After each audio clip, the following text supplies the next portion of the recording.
This is my lovey Kendall. We're going to clean up her haircut. It's grown out a little bit.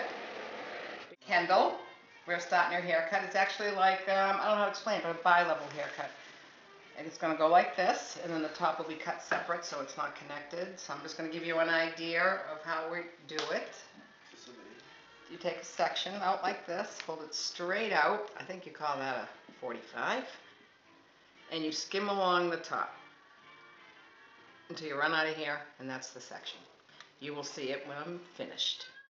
Working around the ear area, I pull it straight out.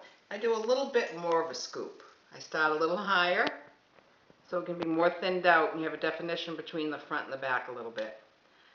And then I just take this part and you have, just look for your guideline and connect. And you do it until you run out of hair. Let's check it with how we did with the back. But it won't be quite as short in the back, it's a little shorter around the ear. Okay, that's the side. Interior layering now, I'm just checking the ends and I just kind of pull them down and chew them off. I hope you can see that okay. Now we're going to start working on the top, so you take the bottom and you just clip it out of the way.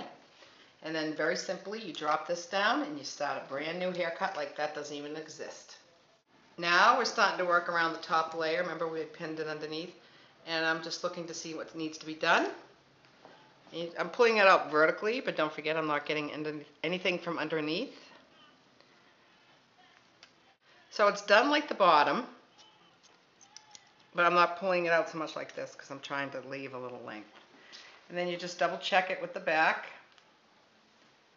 and that needs to be done. See how nice? Let me see, one more for your pleasure. Yeah, good. Okay, then we'll work on the top. I'm flipping it up and I'm just going to chew it off this way. We don't want it short. And this, look how perfect that is. Both sides, and then with the top we're just making sure everything melds nicely. Hold it straight up too. Nice. You can chew it a little bit more so it has more texture, but you want that little blend. She's heavier on this side, so I'm going to go in and I'm going to do some texturing like a razor, but you use the heel of your blade. And just make sure everything is happy up there. Yeah, I think that's pretty happy. What we've done is basically go around the top and do what we did underneath, but there's no connection. And that's really the whole back. I mean, I did it in pieces, but that's how you check. It's by going like this. You could do a little slide cutting so the ends are rougher. But as long as they're pretty much all the same when you're done, there's a piece. That's all you need to do. So here's a nice little trick for you. Take it, bring it to the opposite side. Make sure you leave enough hair down there. And drop it down this way. And there's a couple things you can do. I think I'm going to save this because I know how her hair grows. Then I'm going to pull it tight. And then I'm going to twist.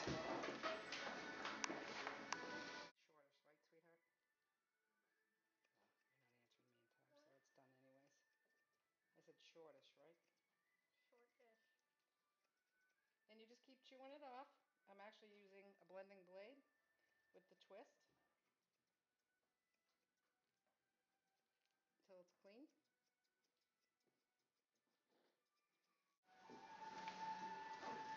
And a beautiful little angle, textured.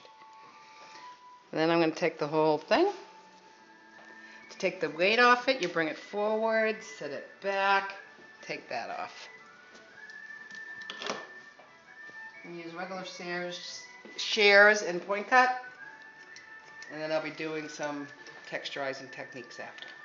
And then you can take a hunk of this to make sure everything's flowing together. There's that little point, you take that off.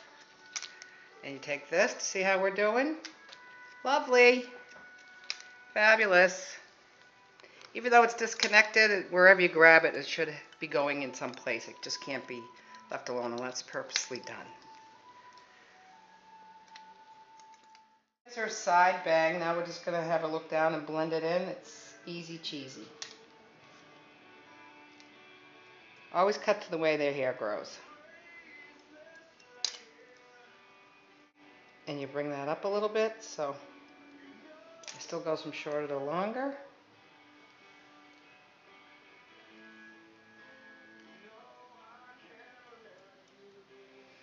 And I'm happy with that. You don't want it perfect, you want it a little chewy. And then you can check over here. This one should just go right into place. And it does. Just right here, I'll chew that corner.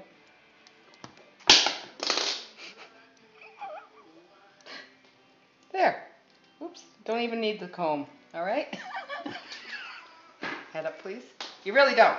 Use your hands. All right, I'm going to do some sliding now because she has very heavy hair. And I'm basically, look at, you use the heel.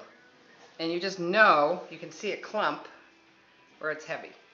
So you have some fun by opening up the hair with this technique. You can use a comb to help you, or you can just use your hands. Your eye will see it. Your hand will feel it. I know she's heavy in here, so I'm doing a little more. Check it before you continue.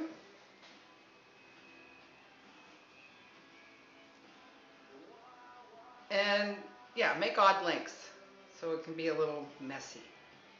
This is kind of like teasing with the comb, with the scissors, but you can do it. You just pinch the hair up.